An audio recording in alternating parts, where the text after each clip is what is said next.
few months back, one of my ex-colleagues in Mumbai texted me. I have left. And she had left not only the company but also market research. Let's listen to what she had to say. Same job, same salary, same client. Okay, this is like, okay. After this thing happened, close to, in the next 3 weeks, close to 4 of my colleagues in different parts of the globe left the industry for more or less similar reasons. Now, I always knew that there's a problem with the industry, but then I felt that, I need to deep dive into the problems and understand it, and also look for solutions. What are the solutions for it? And that's where this journey started, which I'll show you today. Before I move into the journey, I'll quickly show you how we did it. Okay, so we went through some extensive literature review. After that, we had in-depth interviews of famous personalities in the industry, young and old. After that, we had cross-continental survey of young researchers talking about issues and solutions, and then we analyzed it. Now, as we move into this journey, you will see there are 2 portions. One, there will be problems, and another will be solutions. For solutions, we will be accompanied by this guy, Dr. Chuck. He is a fictional UCLA professor, who just does not talk, he just tweets. And by the way, if you are an avid tweeter, you might be seeing that he has been constantly tweeting for last 7 days. Guys, if you are not on Twitter, please go and access that. Okay, now let's look at the journey. Okay. Talking of journey, a few weeks back I was traveling from Mumbai to New York City. It's a long flight, 21 hours plus. And even if you don't like, you start talking to the guy next to you. And it's like there was a young college grad. We were having a chit chat, and he asked me, "So Preriit, where do you work?" I told him I work for market research. And he jumped, and he was like, "Oh, please, do not interview me. Means I beg before you, please. And I was like, "Okay, calm down. And it's like, then he asked, "Preriit, you look intelligent, educated. Then why do you knock on people's doors at weird times and ask them weird questions?" Well, this explained why only 13% of young college grads want to consider market research as a profession. Well, after he calmed down, I showed that, I analyzed complex data which is coming from social, mobile and survey, and I showed him some of the stuff that I did. And he was like, I could see in his eyes that interest, and he felt, no, you guys are not that bad, you guys are interesting. And that's the point. If we show what we do, the interest goes up. But the problem is that only 18.6% of present-day young researchers had a good idea of what we do. Qualitatively, we also found that market research for college grads is viewed as a backup option. If you don't get anywhere, you come here. Also, it's like there has been a thing, particularly in UK, where it's like we want to be viewed as insight consultants. Well, guys, we are not viewed anything beyond surveys and clipboards. All this social media, big data, neurosciences, no, we are not associated with that. Okay, so what's the solution? Enough of problems. So Dr. Chuck has tweeted, what is it? Show impact of work. So as I was saying, when I was talking to this college grad, I talked about pricing study. Now, if you talk about pricing study, no one will understand that. But I showed that, remember that SUV which was launched in India? And he said, yeah, I know that, it was wow. And it's like I said, I helped them this company in this way and this way. And I could see that interest in his eyes. And that's the point. Show impact in a manner they understand. Show evolution, not circumvolution. Guys, even if you do a survey face-to-face or mobile, it's still a survey. And we have consistently found that the imagery of being linked with survey has now become a bad imagery. So show some substantial stuff around, say, social media, big data. These are like wow factors. These are like cool factors for young guys. Okay, now you have this stuff, but where will you show it? Create one-on-one portals. Maybe I urge ESOMAR, ARF to create one-on-one portals where young grads can come and see our job profiles, what we do, and have a better understanding of that. Also, we need ambassadors. What are ambassadors? Ambassadors are like volunteer market researchers who go and talk to colleges, talk about what we do, and maybe college grads can come and talk to them. liaise with colleges. Means maybe set up market research groups in colleges, just like in MBA schools we have marketing consulting groups. Also have some talent contests, like say ARF has one in America. We need more of that. Okay, experiment. Now, as of now, most of the grads coming into market research are from business, which is fine. But we need, with technology and research merging, we need more of the engineering grads. Also, let's experiment with some of the profiles which are not experimented till now. So say, for example, geography, very important for, say, spatial analytics. Linguistics, very important for, say, text mining. Okay, enough of kids. Let's look at what's driving job satisfaction for present-day young researchers. Well, it's all about salary and career growth. But the problem is that when these young researchers compare salary and benefits with respect to other professions, we are at crap. We are ranked very, very low. Guys, wake up if you are still sleeping. And the only stuff where we do good is on variety of work. Well, let's listen to someone talk about salary. I have never said this before. All my colleagues always wonder why I'm so angry and frustrated on Mondays. Here's the thing. Every weekend I meet my friends and they all come in Jaguars and BMWs. I can't even think beyond the Toyota. Back at Oxford I was a topper, and they were all backbenchers. There's just one mistake that I made. I chose market research and dating.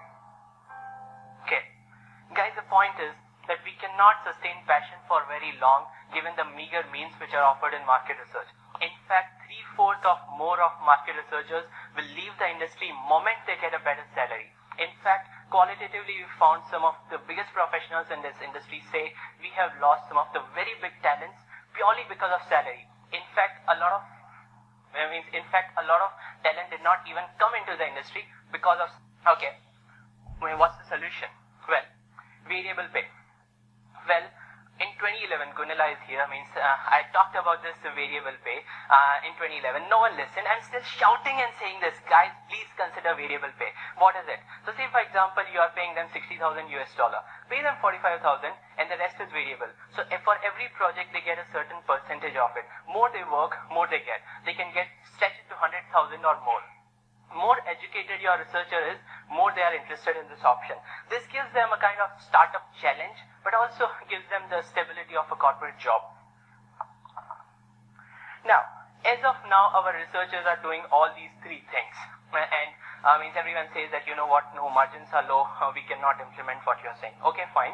Let's layer it up. So it's like, put your best talents into consultants. So it's like these guys can fight with some of the management consultants who are entering into our industry. Client management. This is the kind of bread and butter, the trackers and all, which is fine.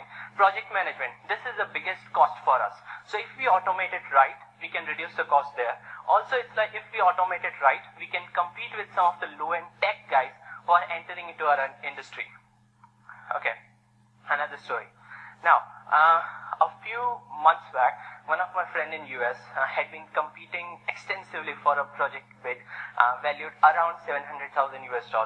And weekend after weekend, he was working on it, and more or less single-handedly he won it. HR got so happy that they gave them $100 as a kind of token. And he was like so pissed off, means that he flushed it into the toilet, and 5 months he was gone. He was gone off the industry, and he has decided never to come back. The point is that increments, tokens need to be proportional to achievements. Also, do not stifle talent with freezes. Talent will not come and go like your freezes that HR always moans off. Or break away from traditional ladders.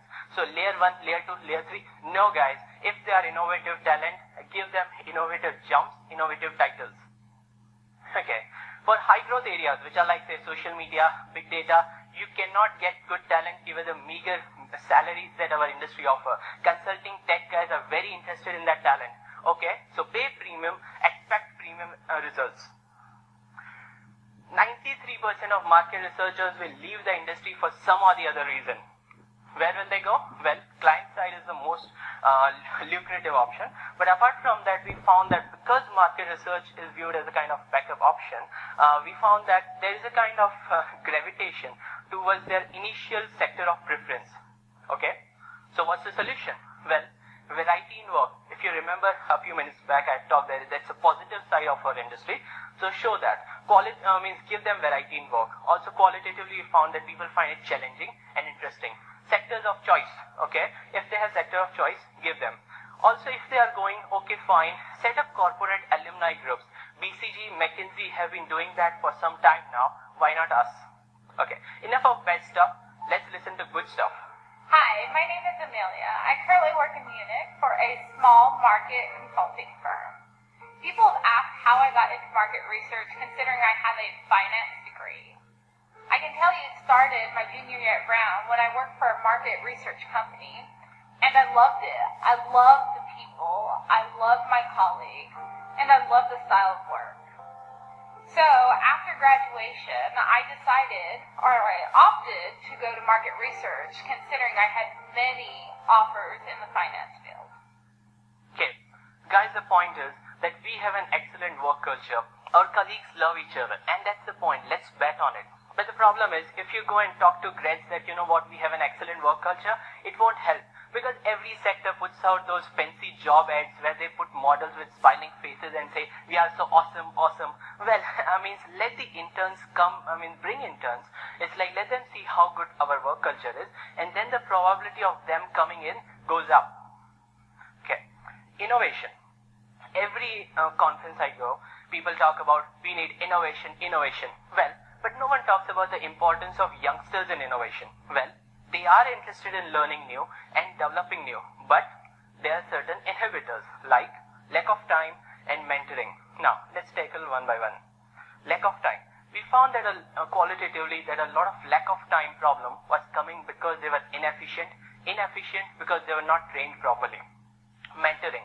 Now, in last 10 years, our salary in proportion to other branches has gone down. Because of that, the quality of talent coming in has gone down. Now, HR does not promote people purely because there is an increase in ability or experience. Bureaucratically, they just move them up. Now, when these youngsters look at the middle level, they don't find any mentors, and that's a big problem. Okay? What's the solution? Well, on-job training. Again, 2011, if someone was there, said it, again shouting. Guys, please consider this. Industry, please hear this. 55% want this and they are interested in this option.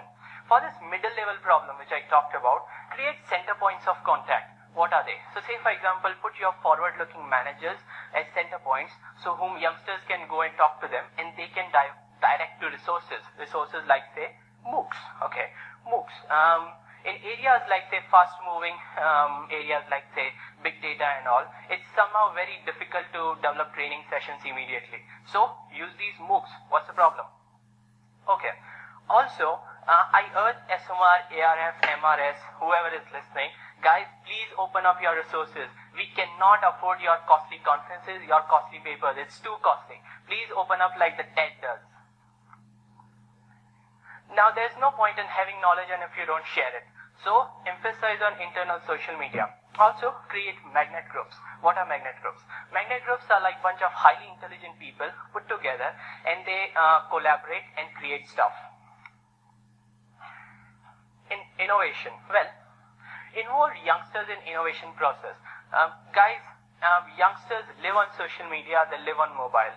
And I don't like saying that, but it's like they understand it much better than some other generations.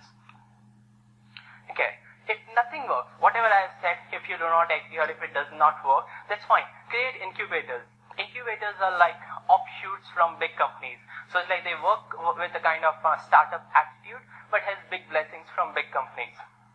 And I know, I've been just running through a lot of stuff very quickly. So as I was saying, Dr. Shak has tweeted a summary of what I have said. Go on Twitter and download it. Finally, guys, we are at a juncture. Either we rise like a phoenix or fall in the ashes. Choice is yours. Thank you.